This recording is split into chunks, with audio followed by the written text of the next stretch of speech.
سلام دوستان، به کانال برق آموز خیلی خوش اومدین. تو این ویدیو میخوام آموزش نصب پریز تو کار رو بهتون یاد بدم.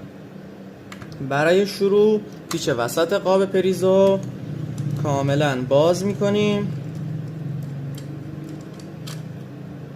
و قاب وسط پریز رو به سمت بیرون میکشیم.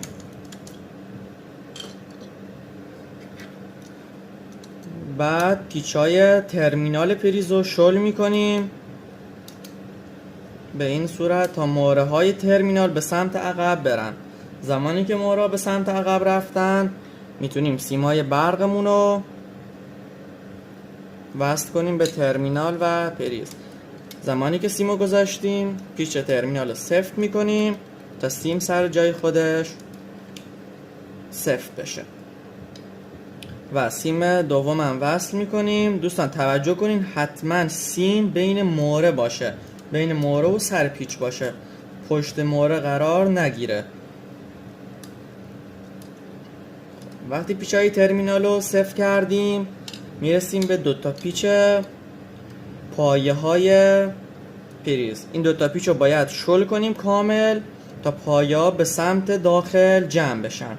زمانی که پایه ها رو کامل جمع کردیم پریز رو داخل قوطی فشار میدیم و با یه دستمون پریز رو نگه میداریم، با دست دیگه با پیچ گوشتی پایه های پریز رو یکی یکی سفت میکنیم. توجه کنید که یه خورده از این پیچ باید سفت کنین، یه خورده از اون یکی، یعنی یه دفعه نباید یه پیچو کامل سفت کنین.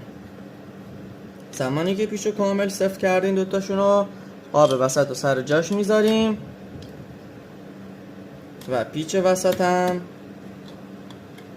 کاملا سفت میکنیم.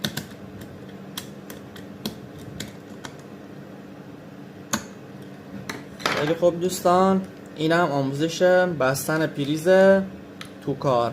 به همین سادگی و نیازی به برقکارم اصلا نداریم. فقط توجه کنین حتما فیوزهای خونه قطع باشن، سیما برقدار نباشن زمانی که میخواین پریز رو وصل کنین که خدایی نکرده برقتون نگیره. دوستان پیجم رو حمایت کنین اگه براتون مقدوره و